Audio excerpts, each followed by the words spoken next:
승리의 그날 이르러 십자가 군병들 개가를 불려 영광은 주님께 돌림. 나의 주 그리스도 나를 속량했으니 나 십자가를 벗은 후 저 멸류관서리. 다 같이 묵도하심으로 낮 예배를 함께 드리겠습니다.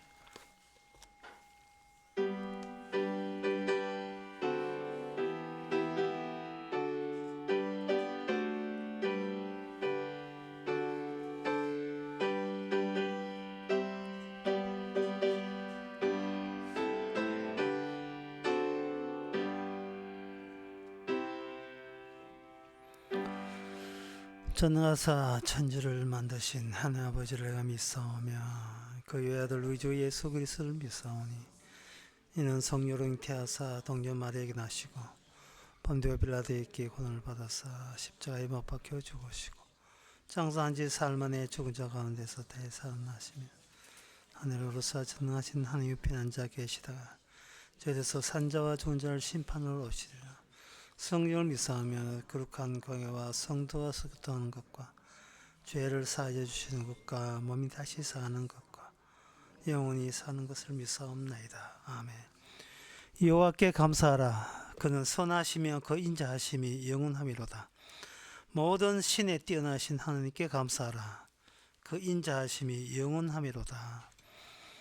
한결같이 인자하심으로 저희들을 지금껏 이끌어 주신 하나님, 그 인자하심이 우리의 어떤 행함보다 우선된다는 사실, 오늘도 말씀을 통해서 우리의 행한 것보다 주의 인자하심이 우리를 덮치고 있음을 깨닫는 귀한 시간 되게 하옵소서. 예수님의 이름으로 기도합나이다. 아멘. 교동문 13번 합시다.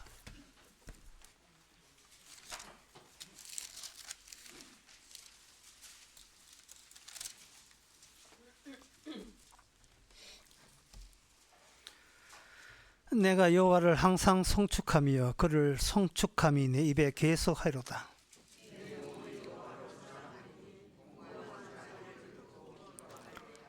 나와 함께 여호와를 광대하시다 하며 함께 그 이름을 높이세.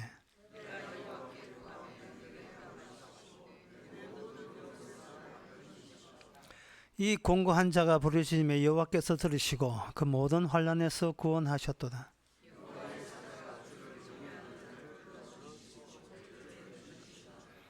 너희는 여호와의 선하심을 맛보아 알지어다. 그에게 피하는 자는 복이 있도다.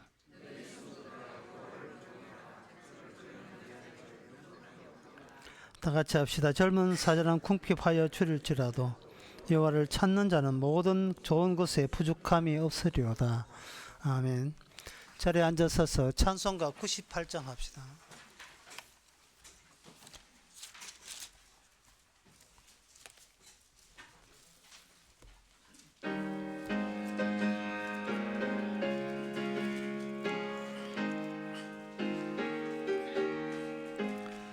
주 예수 내가 알기 전 날 먼저 사랑한 그 크신 사랑 나타나 내 영혼 거듭났네.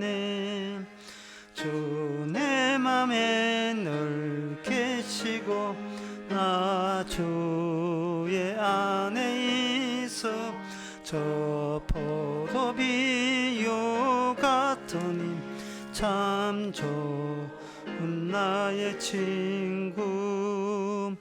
내 친구 대신 예수님 날 구원하시려고 그 귀한 몸을 버리사 나의 죄를 대속했네. 나 주님을 믿음 부르며 그 손을 의지하고 내 몸과 마음을 바쳐서 끝까지 충성하리.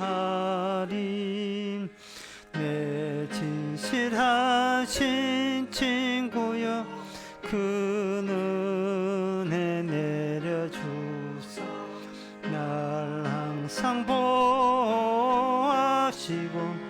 내 방패 되옵소서. 그 풍성한 참 사랑을 미능이 끊을 소냐. 날 구원하신 예수는 참 좋은 나의 친구. 이 시간 다 함께 기도하실 때 이만도 장로님 기도하시겠습니다.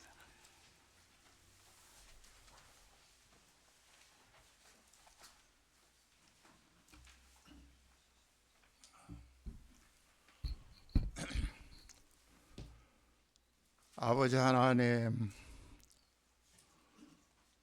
오늘 주일을 허락해 주셔서 저희들 발길을 우리 교회로 인도해 주신 주님의 큰 은혜 감사합니다. 아버지 하나님께서는 이 땅의 죄인들을 구원하기 위하여 예수님을 보내주셨습니다. 주님께서는 많은 진리의 말씀으로 저희들 마음을 감동시켰습니다. 형제를 사랑하라. 미워하는 자는 심판을 받을 것이다. 그들을 욕되게 하는 자는 불 속에 불의 심판을 받을 것이다. 이웃을 내 몸과 같이 사랑하라.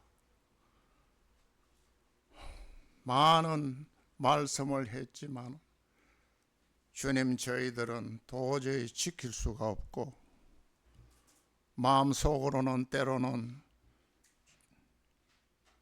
주님께서 외친 말씀을 지켜야지 하면서도 실천하지 못하고 살아가는 죄인의 삶을 살고 있습니다. 주님, 그러나 주님께서는 저들을 죄인을 구원하기 위하여 성령을 이 땅에 보내기 위하여 십자가의 길로 걸어가신 우리 예수님, 저들 죄 때문에 안타깝게도 십자가에서 피를 흘리시고 3일 만에 부활하신 주님, 지금도 저들 심령을 붙잡아 집에 있을 저들을 우리 교회로 인도하시고 계시는 주님의 크나큰 사랑을 생각할 때 너무나도 감사하고 감사합니다. 그러나 모든 생각은 잠시뿐, 또 악한 마음이 밀려두고 또 그것을 씻을 것은 오직 우리 주님뿐이라는 것을 마음속에 늘 되새기며 살아가는 저희들 삶이 되게 하여 주시옵소서. 우리 주님께서는 매일매일 우리의 삶을 주관하고 인도하고 계시는데 그 주님을 바라보게 하여 주옵소서. 주님이 보고 있는데 오늘의 일과를 내가 열심히 해야지. 우리 주님께서 보고 있는데 내가 결함을 피워가 되겠다. 주님께서 보고 계시는데 악한 마음을 가지고 남을 해쳐야 되겠다. 이러한 마음이 마음속으로 일어나는 것, 주님께서 우리의 심령 심정 가운데 찾아주셔서 이 마음도 주님께서 주고 계신다는 것을 늘 깨닫게 하여 주옵소서. 아버지 하나님, 우리가 살고 있는 이 땅에는 지금 산에 불이 나서 그 불을 끈다고 많은 사람들이 인명피해를 입고, 우리로서는 좋은 장비와 물건을 가지고 불을 끈다고 하지만 저들의 죄인들의 인간의 한계점에 다다랐습니다. 아직까지 잔불이 또 살아나고, 그러나 우리 하나님 아버지께서 먼 하늘 위에 구름을 보내어 이 땅에 한번 죄인들을 불쌍히 보시고 비를 내려 주시옵소서. 이 모든 말씀 우리 주 예수님의 이름으로 기도드립니다. 아멘.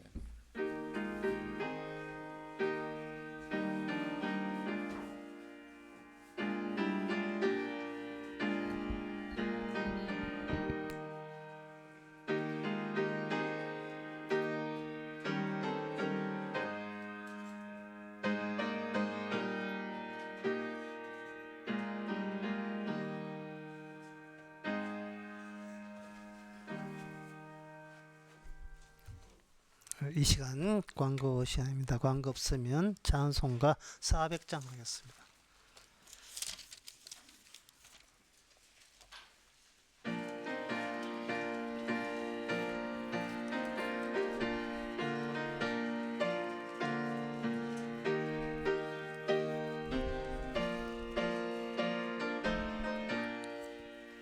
주의 진리 위에 십자가 오늘 높이 전들고 주의 군사 되어 용맹스럽게 찬송하며 나가세 나가세 나가세 주 예수만을 위하여 목숨까지도 바치고 싸움터로 나가세 원수들이 비록 강할지라 주의 군기 붙잡고 주의 진리 위에 용기 다하여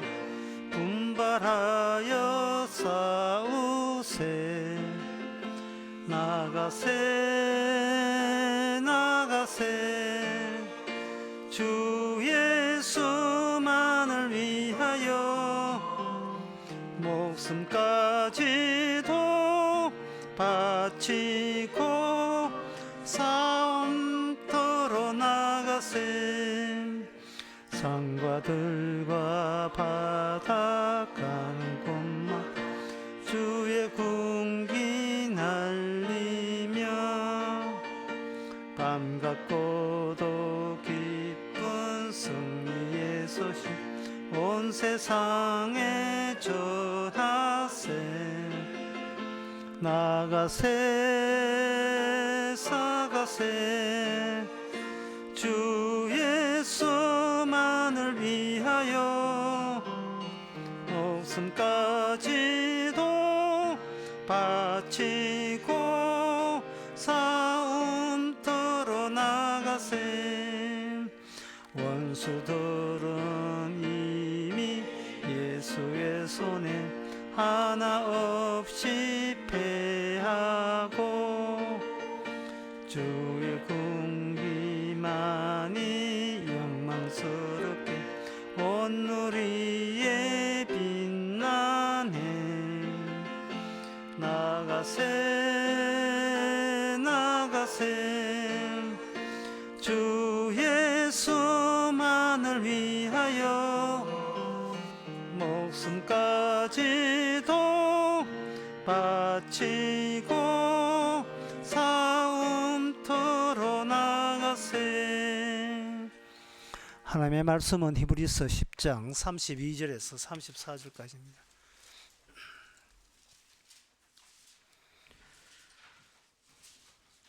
전날에 너희가 빚을 받은 후에 빛을 받은 후에 고난의 큰 싸움에 참는 것을 생각하라. 혹 비방과 환난으로서 사람에게 구경거리가 되고 혹 이런 형편에 있는 자들로 사귀는 자 되었으니 너희가 갇힌 자를 동정하고 너희 산업을 빼앗기는 것도 기쁘게 당한 것이 더 낫고 영구한 산업이 있을 줄로 아미라. 아멘. 성도가 되었다는 것은 어디에 들어갔다가 빠져나왔다는 그겁니다. 여기 29절 30절에 보면 형벌, 하나님이 주신 그 형벌에 들어갔다가 거기서 새롭게 나온 사람을 말하는데, 새롭게 나오는 것은 사실은 없고요, 새롭게 지원받은, 새롭게 창조된 사람만 있습니다. 어떤 사람은 그 사람이 죽고 난 뒤에 어떻게 되는지 모르지 않느냐, 아무도 가본 사람이 없지 않느냐 이렇게 하는데, 죽고 난 뒤에 뭐가 있는가에 대해서 성경은 그걸 기본으로 삼는 게 아니고 네가 어디서 다시 태어났느냐를 묻고 있습니다. 태어남을 모르게 되면 죽고 난 뒤에 사실도 몰라요.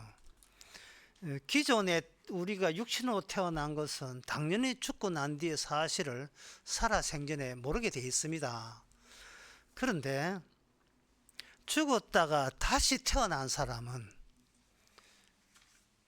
이미 죽음 이후에 죽음밖에 없다는 사실을 이미 알고 난 뒤에 다시 태어난 겁니다. 새로운 피조물이 된 거예요.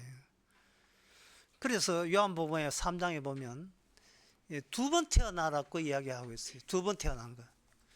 육으로 태어난 것 그 한 번, 그 다음에 영으로 한번 태어나는 거 2번, 이렇게 2번 태어나야 된다는 겁니다. 하나님께서 그렇게 해 주신다는 거예요. 첫 번째 태어난 그 육신 가지고는 아는 것도 아무것도 없어요. 근데 2번째 다시 태어난 사람은 모르는 게 없습니다. 다 압니다. 다 알게 돼 있어요.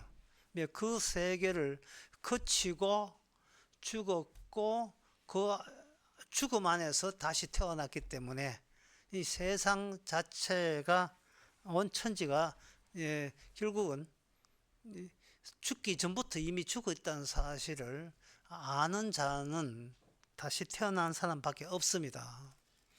이렇게 다시 태어난 이 사람을 성도라고 하는데, 이 성도에 대해서 이 세상은 가만두지 않고 공격을 하게 되어 있어요. 다시 태어난 사람과, 그리고 한 번만 태어난 사람, 2번 태어난 사람과 한 번 태어난 사람을 하나님께서는 의도적으로 마주치게 만들고, 그 가운데서 한 번만 태어난 사람이, 육신을 갖고 태어난 사람이 영을 태어난 사람을 구박을 하는 양상으로 하나님께서 몰아넣습니다. 그래서 한 번 태어난 사람은 어떤 공포에 휩쓸리는데, 그 공포라는 것은 어떤 경우에 있더라도 내가 죽으면 말짱 소용없다는 거, 내가 죽으면 안 된다는 거, 그 공포에 휩싸이고 휘둘리게 그렇게 살아갑니다. 그런데 2번 태어난 사람은 죽는 것은, 이것은 하나님의 은혜요, 하나님의 사랑으로 여기는 겁니다. 죽는 것을, 망하는 것을 웬 하나님의 은혜냐, 이런 식으로 이해하는 사람이에요. 왜냐하면 그 사람은, 2번 태어난 사람은 기존의 모든 공포로부터 죽고 이젠 다시 태어나기 때문에 기존의 공포에 휘둘리거나 휩쓸리지 않는 경향을 보입니다. 이것을 오늘 본문 32절에서는 너희가 빛을 받은 후에 고난의 큰 싸움에 참는 것을 생각하라, 이런 뜻이에요. 빛을 받은 후 고난의 큰 싸움을 참는 것을 생각하라. 한번 태어난 사람은 사는 게 굉장히 억지스러워요. 근데 두 번 태어난 사람은 사는 게 부드럽습니다. 억지스러운 게 굉장히 부드러워요. 한번 태어난 사람이 억지스러운 것은 이 공포에 쫓기기 때문에 그래요. 매 순간 그 무서움에 쫓기는 거예요. 그 옛날에 우리나라 기독교 초창기에 이렇게 전도한 사람이 있다는 거, 이 구호를 걸고 전도한 사람이 있는데, 뭐 이성봉 목사인가 뭐 성길근 목사님이 예수 천당 불신 지옥이라고 팻말 들고 온 삼천리 반도 다니면서 전도를 했다는 거예요. 제가 보기에는 예수 천당은 맞아요. 천국은 하나님의 아들의 나라니까 골로새서의 말씀대로 맞는 말인데, 불신 지옥인데 그거는 잘못된 말이에요. 불신 천국입니다. 이 말은 뭐냐 하면은 예수 세계가 천국이라면 우리는 마땅히 예수님 앞에서 느긋하게 불신자 되는 방식으로 천국에 간다는 것을 받아들일 수 있어야 돼요.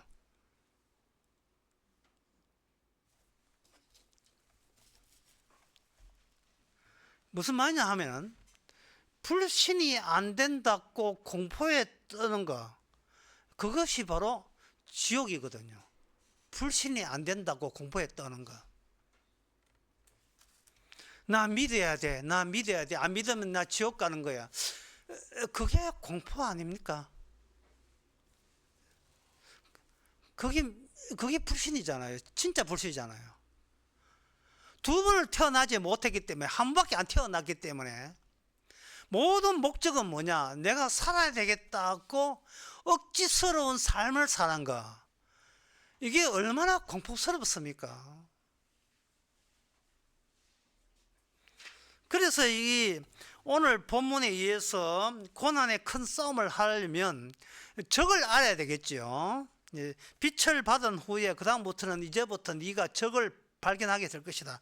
그 적은 어떤 적이냐 하면은 한 번만 태어난, 육신으로 한 번 태어난 사람들이 모조리 다 적이 되는 거예요.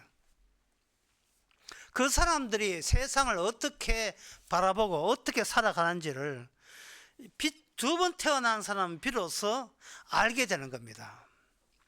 그 한 번 태어난 사람이 그 두 번 태어난 사람에 대해서 공포심을 느끼고 공격을 하는데 33절에 나옵니다.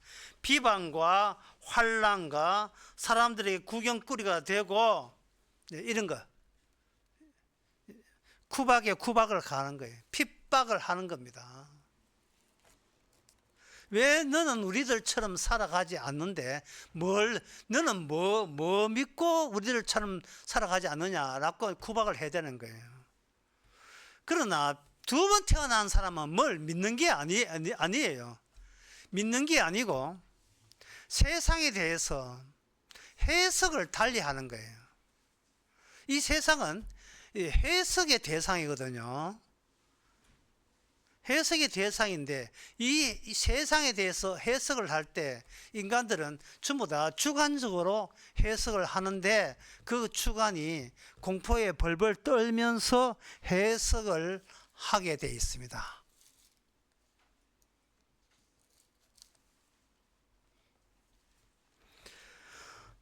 어떻게 해석하는가? 인간은 이 세상에 대해서 자기 것을 챙기려고 해석을 하게 되어 있어요. 그게 이제 소유의식이라고 말할 수 있는데요. 소유의식은 뭔가 기대하고 목적을 갖게 되어 있어요. 기대하고 목적이 있다는 것은 이미 자기를 망치고 들어가는 겁니다. 왜냐하면 모든 공포는 다 공포 지나가면 또 공포가 몰려오고 이거 일을 하면 또 무서움이 또 찾아오니까요. 그래서 인간들은 한번 태어난 사람은 어떻게 하느냐 하면 열심히 선택하고 결정하고 선택하고 그렇게 합니다. 선택 결정할 때는 반드시 이 상황을 지 주관대로 해석을 해가면서 선택을 하게 돼 있어요. 빨간 약을 먹을까 파란 약을 먹을까 이렇게 선택하는 거예요. 어느 문을 열고 나가면 내게 소망이 되고 어느 문을 열면 내가 절망이 되는가, 이걸 선택해요. 선택할 때 인간들은 뭐냐 하면 자신의 갖고 있는 모든 역량, 믿음의 역량을 총동원합니다. 하나님 믿습니다. 옳은 선택을 해서 나를 살리는 방향으로 좀 해주세요 라고 선택하게 되어 있어요. 그런데 두 번 태어난 사람은 이미 죽음을 경험했고 심판을 경험했기 때문에 두 번째 태어난 사람은 뭘 아느냐 하면 이 세상 전부 대해서 다 아는데 뭘 그래 공부했다고 전부 다 아는가? 딴 게 아니에요. 인간은 어떤 문을 열어도 그것이 지옥이라는 거예요. 어떤 선택을 해도 지옥이라는 겁니다. 그 점을 알아요.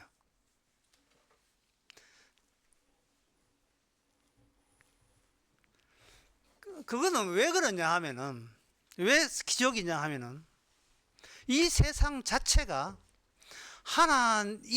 인간이 세상을 주관적으로 해석하는 것과 예수님이 하나님이 세상을 보는 해석이 다르다는 사실을 두 번 태어난 사람은 알아요. 하나님은 이 세상을 만드신 이유가 히브리서 1장의 초반에 제가 말씀드렸습니다. 그 대목을 다시 한번 읽어보겠습니다. 히브리서 1장 11절에 태초에 10절에 1장 10절 11절 주여 태초에 주께서 땅에 기초를 두셨고 하늘도 주의 손으로 지으신 바라. 그것들은 그것들은 멸망할 것이나 오직 주는 영존할 것이고 그것들은 옷과 같이 낡아지리라, 이렇게 되어 있어요. 두 번 태어난 사람은 뭘 아느냐 하면 하나님께서 이 세상을 만드신 이유를 알아요. 하나님의 주관에서 해석할 때 만드신 이유가 뭐냐? 이 세상을 멸망시키기 위해서 만드는 겁니다. 그걸 한마디로 말해서 하나님은 이 세상을 만드시고 하나님의 자신의 폭력성을 드러내기 위해서 이 세상을 만들었어요. 그래서 두 번 태어난 사람은 뭐를 먼저 당했느냐 하면 하나님의 폭력을 먼저 당했던 사람이 바로 두 번 태어난 사람이에요. 하나님의 폭력을 경험한 거예요.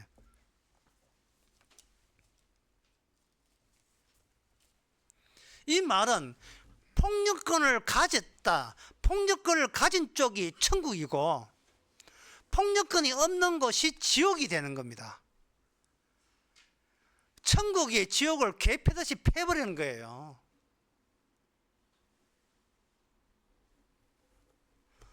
그런데 이 한번 태어난 사람들은 차마 자기가 자기한테 폭력을 행사하지 않아요.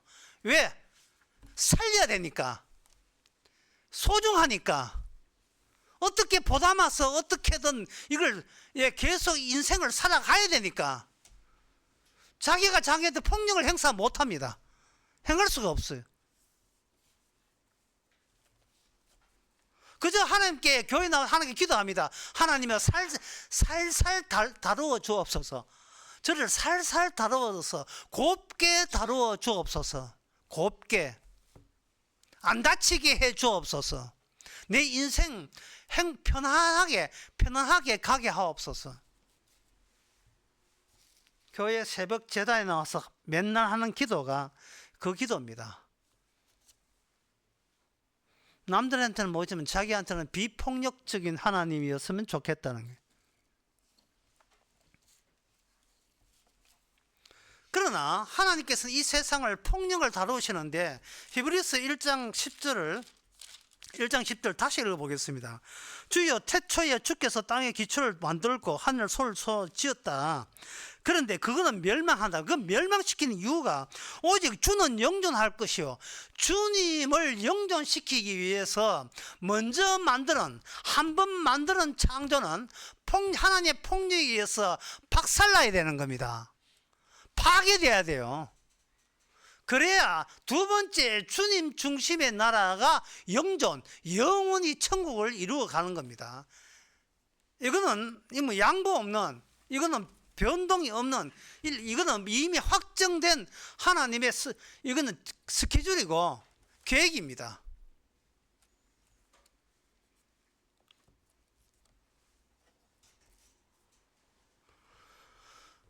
그런데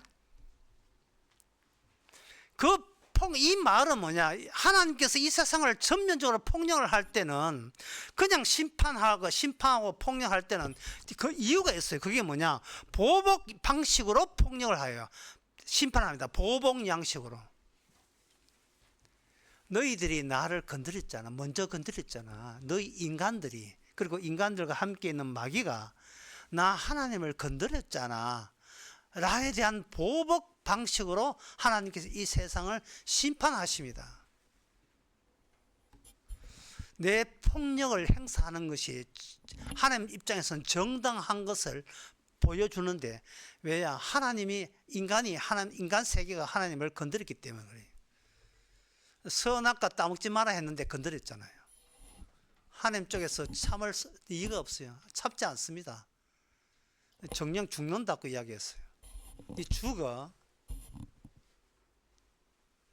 내 거 먹지 마라 건드렸지. 너는 이제 죽었어. 왜 이런 관점으로 성경을 볼 줄 모를까요? 왜 이런 관점으로? 그렇게 교회 다니는데 단 한 번도 이런 생각을 해본 적이 왜 없을까요? 자기를 지켜내기 위해서 성경 보고 교회 오기 때문에 그런 거예요.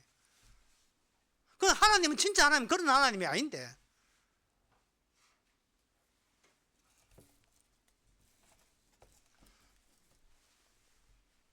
인간은 하나님 보고 살려달라고 요청할 수 있는 어떤 권한도 없어요.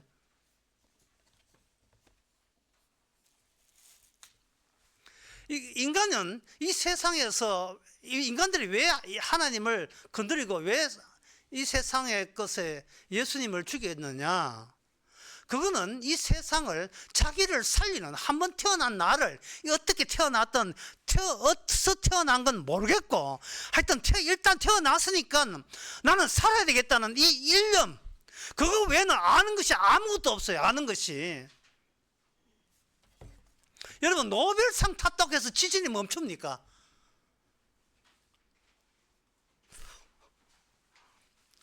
노벨상 있다고 지진이 안 일어나는 거예요.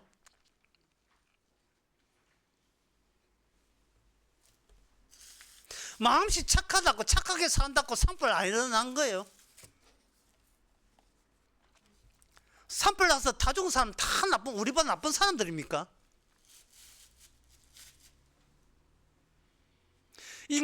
하나님 보시기에 인간들이 뭘 건드리냐 하면 하나님의 핵심, 하나님의 주관을 건드렸어요. 따라서 하나님도 심판하고 폭력을 할 때 인간의 주관적 해석을 건드리는 겁니다. 인간은 너무나 주관적으로 세상을 바라봐요. 내가 하는 행동이 어느 정도 큰 일을 낳는지를 몰라요. 자기 조상의 묘지 간수할 때, 자기가 라이터 들고 올라가지고 이렇게 묘지 관리할 때 이 일이 어느 정도 큰일 내는 걸 본인이 알겠어요? 몰랐잖아요. 내가 오늘 이게 묘지 분리해가지고 한 40명 죽인다, 이런 거 없었어요. 내가 오늘 묘지 간수하면서 송이법사 제외한 업자 다 망하게 만들 거야, 그런 거 없었다고요. 그 사람이 묘지 가서 행동하는 것은 세상에 있는 눈앞에 묘지가 있다, 세상에 뭐가 있다, 산 있다, 바람이, 이 모든 것은 내한테 어떻게 유리하게 작용하는가 단지 그거밖에 몰라요. 그것만 알아요. 왜냐하면 인간은 모든 볼 수 있는 것이 인간 뒤편에 존재하는 것이 아니라 앞에 존재해요. 귀도 앞쪽으로 들리게 돼 있죠. 눈도 코도 앞에 있죠. 입도 앞에 있죠. 전부 다 앞을 보잖아요. 들어오는 것은, 모든 세상의 것은 앞에서 자기가 수용해서 하나의 감각기관들이 앞에 있다고요. 그럼 인간이 죽는다는 말은 앞에 있는 감각기는 다 죽는다는 말이고, 그렇게 엎어져 죽게 되면 하나의 골판지죠. 세포의 골판지. 하나의 판때기에 지나지 않는 게 인간입니다. 제가 지난 수요일 날 인간을 가연성 존재라 했어요. 풀에 타는 존재라 했습니다.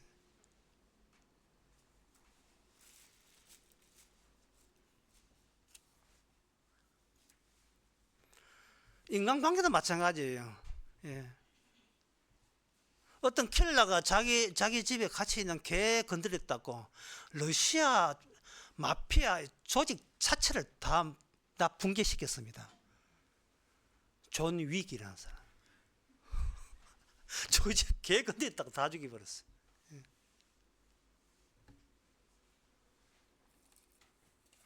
인간은 자기 주관 외에는 아무것도 아는 게 없습니다.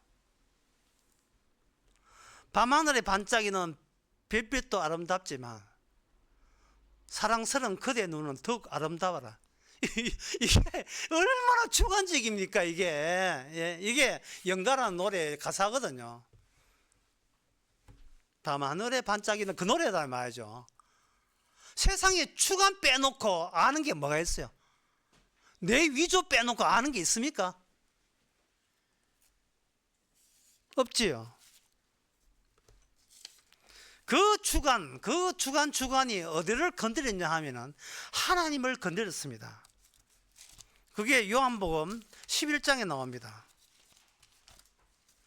요한복음 11장에 50절에 보면 49절에 가야바라는 대제사장이 이런 이야기합니다. 그 중에 한 사람 그 해 대제사장인 가야바가 저희께 말하되 너희가 아무것도 알지 못하는도다. 50절에 한 사람이 백성을 위하여 죽어서 온 민족이 망하지 않게 되는 것이 너희에게 유익한 줄을 생각하지 아니하는도다 하였으니, 그 당시에는 왕이 없고 제사장이 지도자거든요.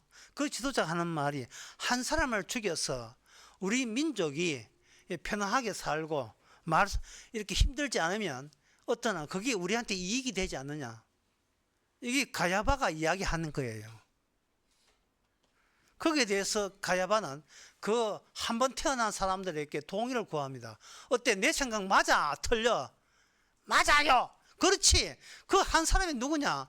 건들지 말아야 할 자를 건드린 거예요. 그 한 사람이 누구냐? 예수님이십니다.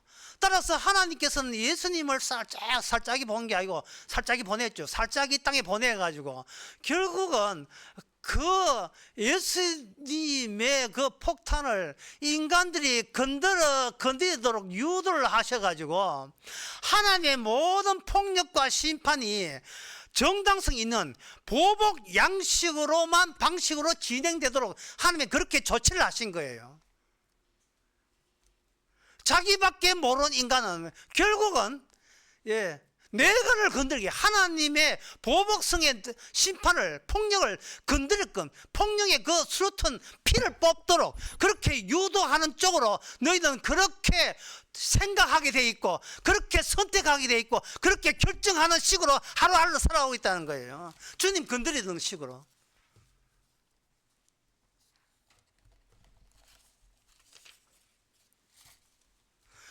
이 작업을 이제는 예수님께서 하늘에 가셔가지고 하나님께 빛을 보게 하는 두 번 태어난 사람들로 하여금 이 예수님의 자기에게 일어난 일을 그대로 이 세상에 그들이 사는 오늘날 이 세상에 성도들로 하여금 그걸 하게 만들어요.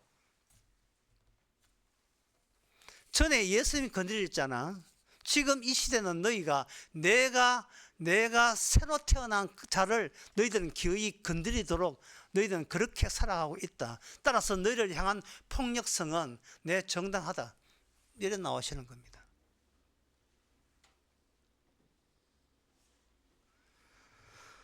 인간들이 자기의 주관성이 있다는 말은 그 주관성으로 세상을 해석해서 그걸 자기에게 의미화시킵니다. 누가복음 3장에 보면 세례 요한이 하시는 말씀이 나옵니다. 해야 될 일이 나와요. 인간들은 세상을 주관적으로 보면서 거기서 수집한 게 뭐냐? 이게 의미거든요.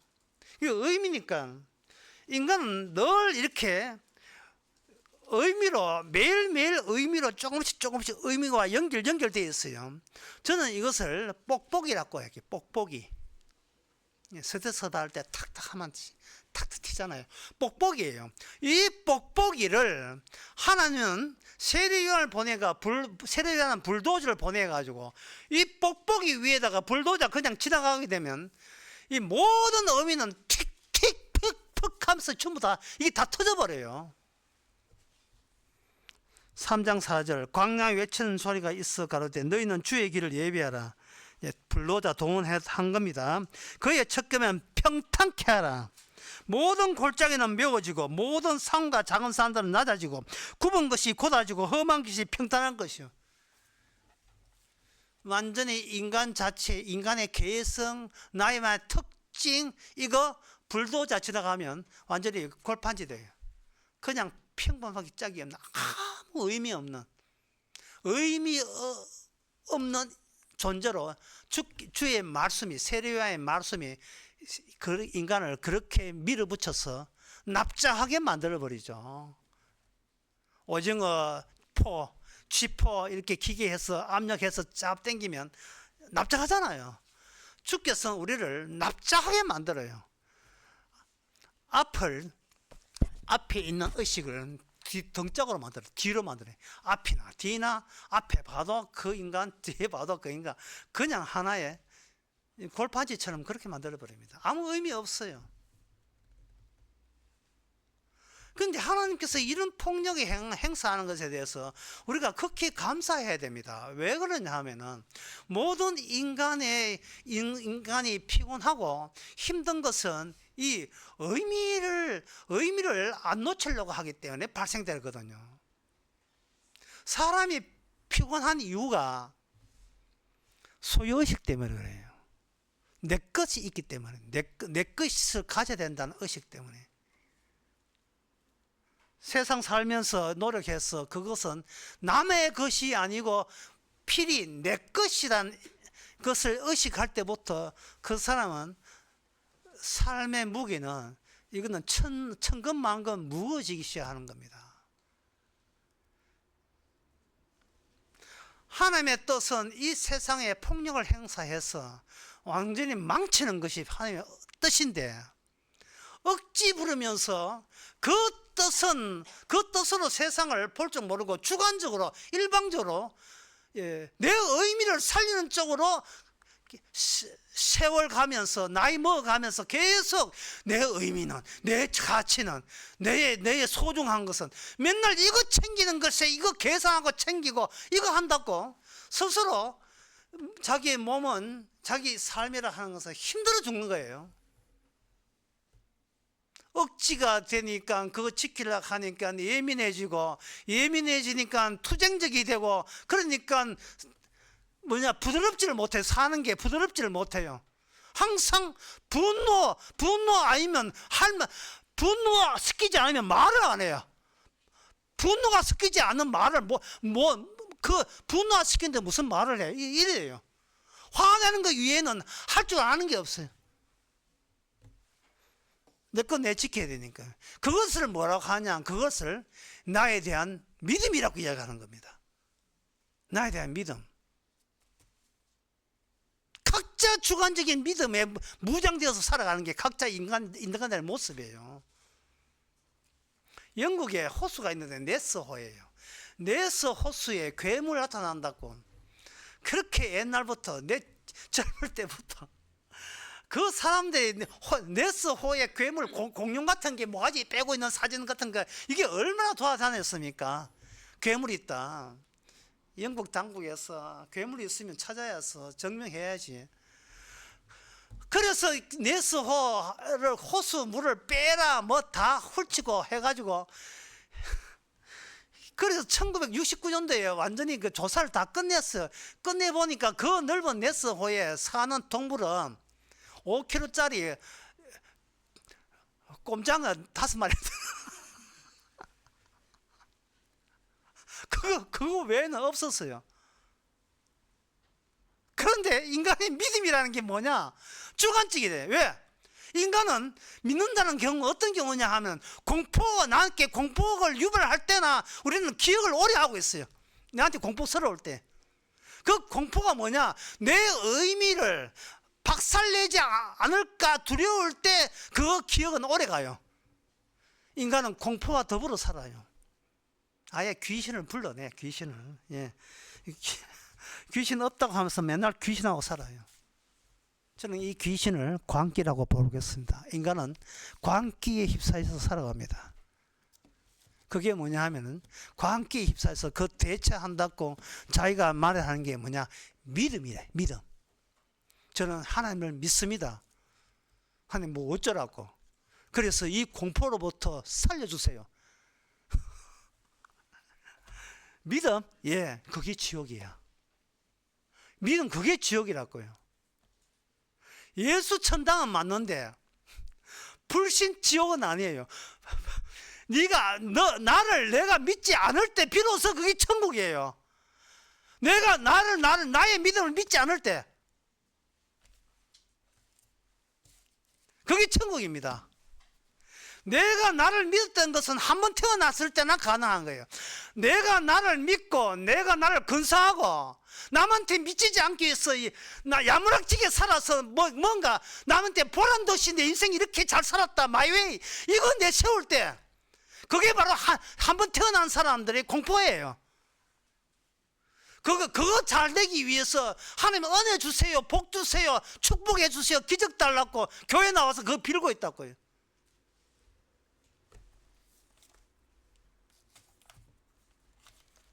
산불 났을 때 의성에 교회가 한두 군데가, 우리나라에서 제일 조밀조밀하게 교회 많은 데가 의성군이에요.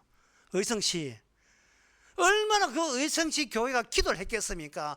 한 번만, 단 한 번만 비하면 한 내려주이소, 이런 식으로. 경상도니까. 근데 그 사람은 이사야 5장 6절을 몰라요. 이사야 5장 6절에 보면 내가 구름을 명하여 비를 내지 말라고 되어 있다. 이사야 5장 6절. 예. 하나님이 명을 해서 구름, 예, 그 의성 쪽에 비 내리지 마, 명령을 한 거예요. 왜? 이 하나님은 이 세상에 폭력을 행사하러 오셨기 때문에. 보복을 위한 폭력.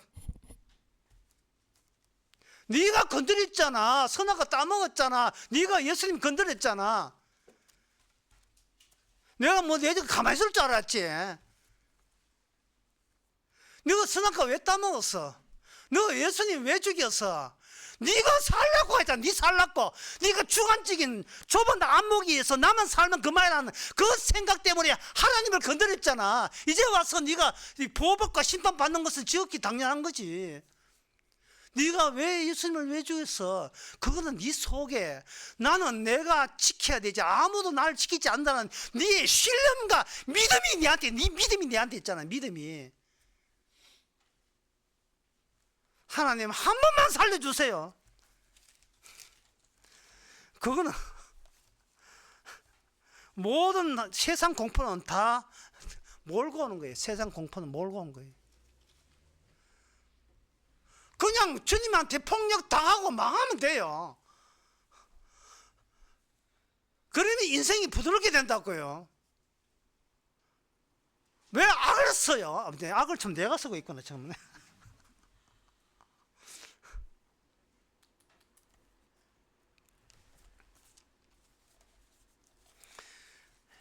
열왕기상 16절에 보면 엘리야 시대 때 하나님께서 의도적으로 3년 6개월 동안 비가 오지 않게 했어요.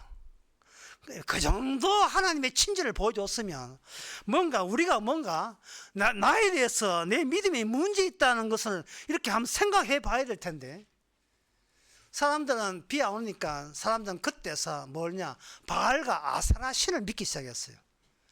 내가 다룰 수 있는 신, 그게 바알과 아세라예요. 내가 기도하면 무조건 응답해야 될 신, 그런 의무가 있는 신, 그걸 사람들은 하나님이라고 본 거예요. 네가 뭔데? 너는 네밖에 모르잖아. 네 사는 거 왜 뭐 할 줄 아는 게 생각이 없잖아. 그런데 뭘 기도해요? 하나님께서는 결정적으로 이 소유의식이 공포를 더욱더 공포 속에, 늪 속에 쪼아들게 만들어요. 공포가. 그럴 때 공포가 쪼아들게 만드니까 자기가 불안하니까 더욱더 하나님을 믿습니다.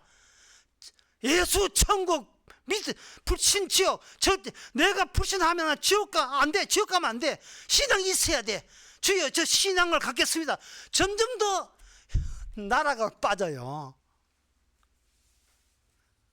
자기를 안 믿으면 될 텐데 계속 자기를 붙들어 갑니다.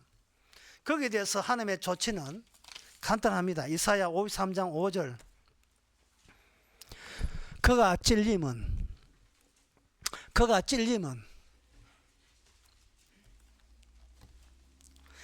예수님이 찔려서 피가 나옴으로써 모든 게임은 끝났어요. 끝입니다. 공포야, 안녕. 예수님이 찔림으로써 더 이상 성도한테의 공포라는 거 없습니다.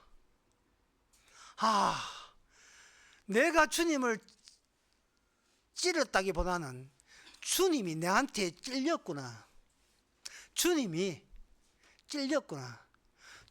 내 손모가지 쥐고, 주님이 그 손모가지에 칼을 쥐게 만들어서 주님이 나에게 폭력적으로 내 손의 칼을 주님의 자신의 몸을 찌르도록 그렇게 유도한 거, 이것이 게임 오버예요. 전부 다 이게 바로 구원입니다. 이게 끝났어요. 예. 인생 걱정, 근심, 공포, 무거운 거 끝났어요. 그걸 은혜라고 합니다. 그걸 복이라고 합니다.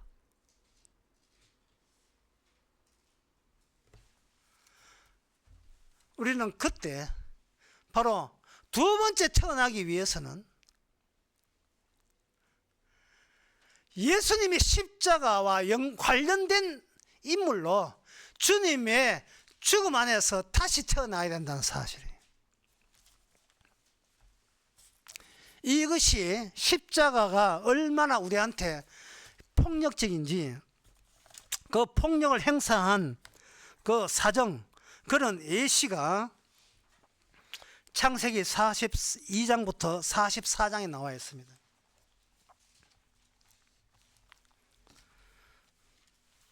창세기 42장부터 44장의 내용이 어떤 내용이냐 하면은, 요셉이 꿈꾸다가 미션 받아가지고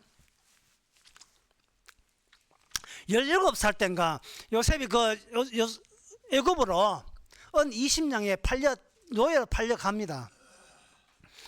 그때 형들은 요셉을 죽으라고 방치하고 내쳤지요.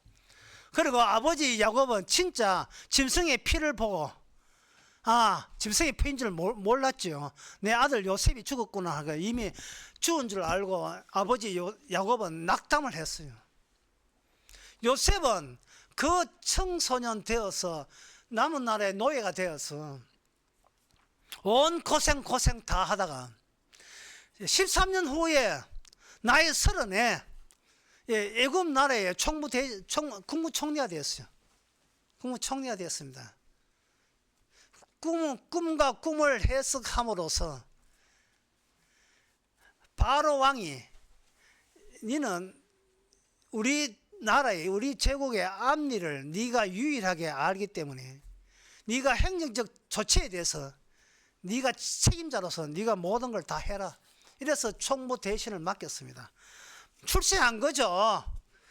그러고 난 뒤에 근데 그 꿈의 해석이 뭐냐? 바로 꿈의 해석이 7년 대풍년 다음에 7년 된 흉년이 옵니다. 이렇게 했어요. 그 이야기를 들었던 그 바로 왕과 그 대신들은 이게 애굽 나라에 관한 이야기라고 그들은 주관적으로 해석을 했어요. 뭐 어떻게 주관적이에요. 그래서 그들은 이 공포에 대처해서 그 바로 그 요셉에게 부탁해서 네가 알아서 잘 처리해달라. 예. 그래야 우리 애굽이 사니까 네가 좀 처리해달라고 했어요. 인간들은 저거 살 길밖에 모르죠. 그러나 요셉은 뭘 알았느냐 하면은 이것은 애굽 나라 살리기 위함이 아니고 하나님의 약속에 속한 우리 아버지 엄마 야곱 언약에 속한 아브라함의 자손 히브리인들을 하나님께서 언약대로 지키기 위한 언약을 다시 한번 새고 기억하게 만든 조치라는 것을 알았어요. 그래서 과연 7년 대풍년 때 창고 지어서 저축해놓고 드디어 7년 된 흉년이 오는데 이 그냥 창고 안 지었으면 풍년 다 까먹게 되었어요. 흉년 때 참다 저 이집트 말고 현재 이스라엘 살고 있던 그 야곱의 형제 요셉의 형제와 아버지는 그 있고 형제들이 옵니다. 올 때 그 장면이 바로 창세기 42장이에요. 양식 사러 왔습니다. 양식 주세요. 돈 여기 있습니다. 그러니까 요셉이 관리 제끼고 내가 직접 만날게. 직접 만나고 난 뒤에 양식 너가 돈 있다가 양식 안 준다. 막내 아들 잘 있느냐? 아버지는 잘 계시고? 그 물으면서 막내 아들 데려오지 아니하면 돈 있어도 양식 안 준다. 그렇게 했습니다. 그 막내 아들의 엄마하고 요셉의 엄마가 똑같은 엄마거든요. 라헬이거든요. 엄마가 다르기 때문에 요셉을 구박했던 그 형들이 자기 엄마 베냐민 또 구박할 거라는 걸 생각 들어서 그렇게 했습니다. 그렇게 하니까 막내 아들 내놔라. 그때까지 그들은 요셉을 자기가 구박해서 노예 팔았다는 사실을 계속 숨기고 있다가 자기들끼리 이제 요셉은 애국 사람이니까 자기들 말을 모르는 줄 알고 저기들 이야기하면서 이렇게 이야기합니다. 22절 그들이 서로 말하되 우리가 아우의 일로 인하여 범죄하였도다. 그가 우리에게 액을 할 때 그 마음의 괴로움을 보고도 듣지 아니하였으며 그 괴로움이 우리에게 임하도다. 르벤이 그렇게 대답하여 가라되 내가 너희에게 득지하지 말라 했지 않느냐. 그래서 너희가 듣지 아니하느니라. 그러므로 그의 핏값을 내게 되었도다 하니 핏값을 내게 토하냐. 그 피차간에 통역을 취하기 때문에 요셉을 그 말을 뭐 알아듣는 줄 알았어요. 그래서 대신해서 시므온을 인질로 잡고 돈은 그대로 주고 내 막내 베냐민 너희들 말하는 막내 동생 데려오라고 딱 합니다. 이 말은 그 형들로 하여금 다시 세상의 공포와 세상의 권력과 세상의 폭력이 지배하는 세계로 요셉이 더 큰 폭력으로 억지를 부려서 결코 그 세계로 복귀하지 못하도록 원대복귀 못하도록 만들어요. 요셉이. 이게 하나님의 언약의 방식이고 말씀의 능력입니다. 찔림의 능력이에요. 한번 딱 잡았으면 다시는 이 인간의 권력이 있는 세상으로 한번 태어난 것으로 구성되어 있는 이 세상에 오직 자기만 믿는 믿음으로 버티고 있는 이 세상에 다시 돌아가지 못하도록 찔림의 능력이 그 성도를 딱 붙잡고 잡아당깁니다. 어디까지? 스스로 자기가 핏값을 고백할 때까지.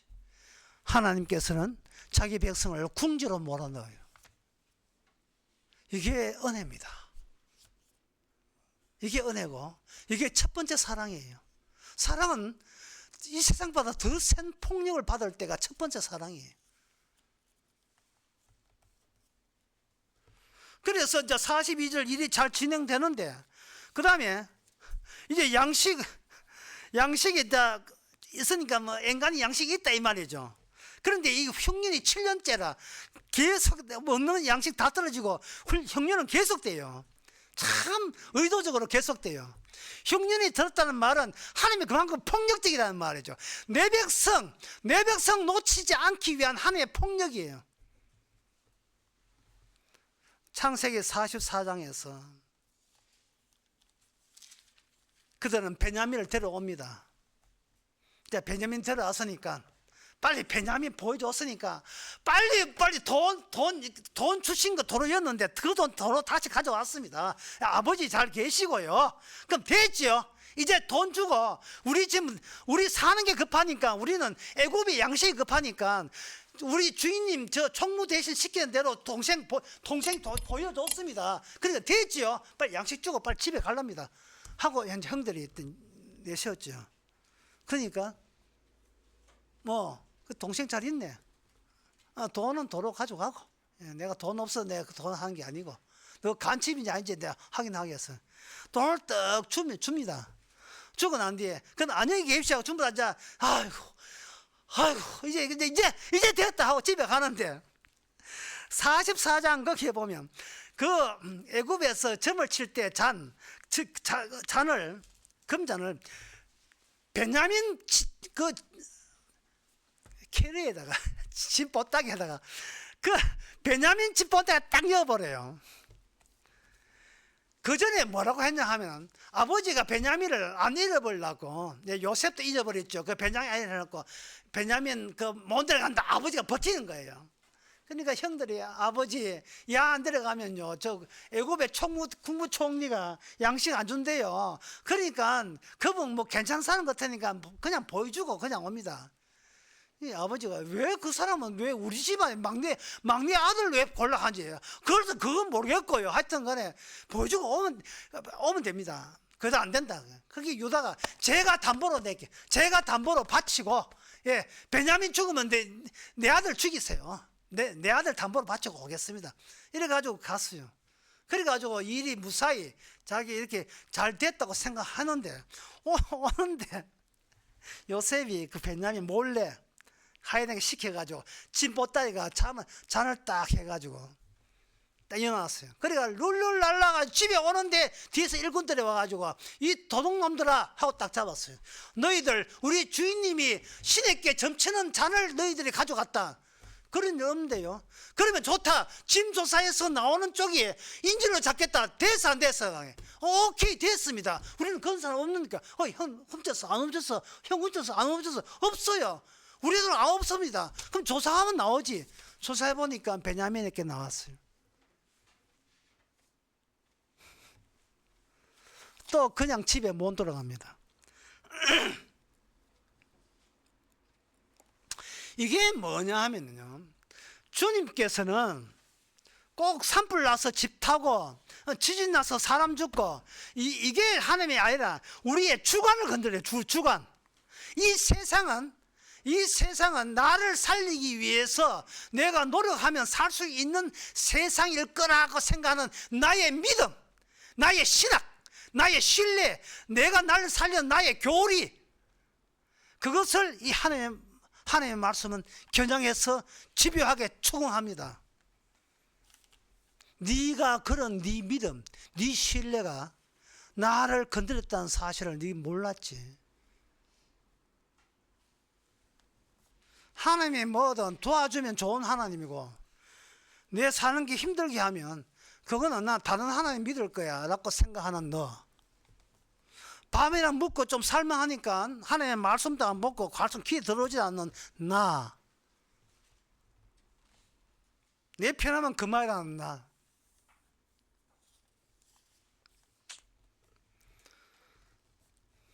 이 창세기 44장 33절에서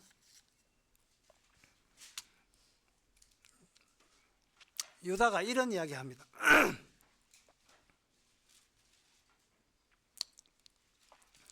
청컨대 주의 종으로 아이를 대신하여 있어서 주의 종이 되게 하시고 아이는 형제와 같이 도로 올려 보내소서. 내가 베냐민 대신 잡히겠습니다. 우리 아버지가 요셉이라는 그 내 동생 죽고 난 뒤에 얼마나 상심을 하는지, 그 베냐민까지 죽어버리면 아버지 진짜 죽습니다. 따라서 내 하나 희생해서 우리 아버지 살릴게요. 내가 종 될게요. 내가 종 될게. 그 고백을 국무총리가 된 요셉 앞에서 할 때 요셉은 비로소 너희들이 세상 보는 그 주관과 나에게 찾아온 하나님의 주관과 일치된다는 사실을 드디어 발견한 겁니다. 요셉이, 그 뒤에 보면 요셉이 울지요. 울면서 풍년 들고 흉년 든 건 하나님이 나와 아버지와 그리고 여러 형들을 살리기 위해서 하나님이 이 세상을 조작해 왔던 거예요. 지진 일어날 때 지진 일어나고 불 날 때 불 일어난 거예요. 하나님께서. 세상은 예수님 중심이지 내 중심이 아니었던 겁니다. 따라서 하나님의 모든 말씀은 내 신앙의 올무가 되지 말고 나의 신앙의 올무화에서 예수님의 올무에 옮기셨는데, 이 옮김에 있어서의 하나님께서 이 말씀으로 작용하시고 역사하시는 겁니다.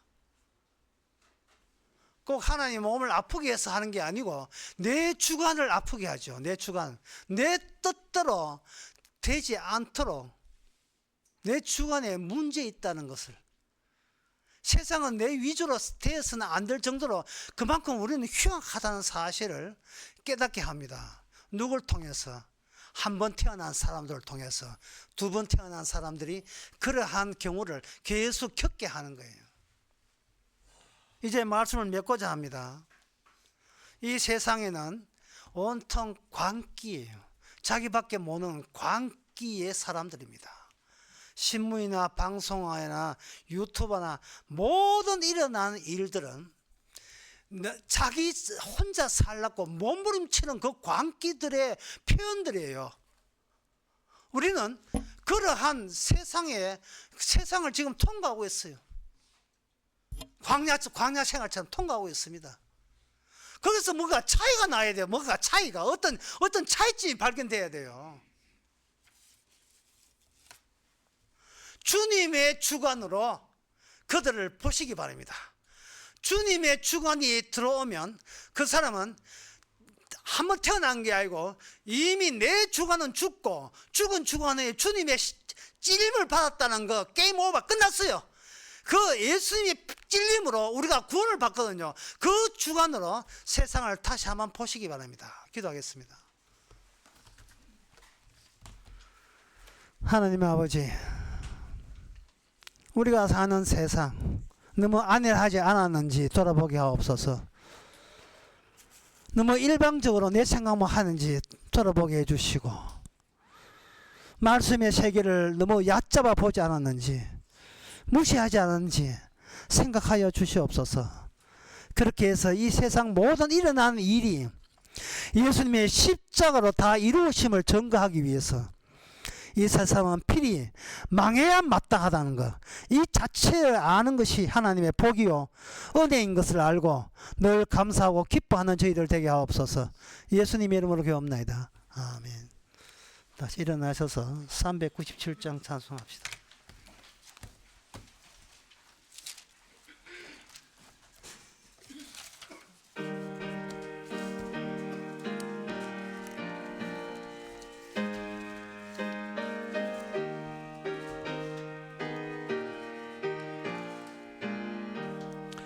주 믿는 사람 일어나 다 힘을 합하여 이 세상 모든 마귀를 다 쳐서 멸하세. 저 앞에 온 다 싸워 이겨라. 주 예수 믿는 힘으로 온 세상 이기네. 믿음이 이기네. 믿음이 이기네. 주 예수를 믿음이 온 세상 이기네. 온 인류 마귀 계열로 큰 죄에 빠지니 진리로 뒤를 띠고서 늘 기도 드리세. 참 믿고 의지하면서 겁없이 나갈 때 주 예수 믿는 힘으로 온 세상 이기네. 믿음이 이기네. 믿음이 이기네. 주 예수를 믿음이 온 세상 이기네. 끝까지 이긴 사람은 흰 옷을 입히고 또 영생 복을 주신 참 기쁜 일일세. 이 어두운 세상 지나서 저 청성 가도록 주 예수 믿는 힘으로 온 세상 이기네. 믿음이 이기네. 믿음이 이기네. 주 예수를 믿음이 온 세상 이기네. 기도합시다. 지금은 우리 주 예수 그리스도 은혜와 하나님의 크신 사랑과 성령 충만하심이 예수님이 십자가 질림과 우리가 관련되어 있다는 것을 깨달은 그것이 복인 것을 아는 모든 성도에게 함께 있을지어다.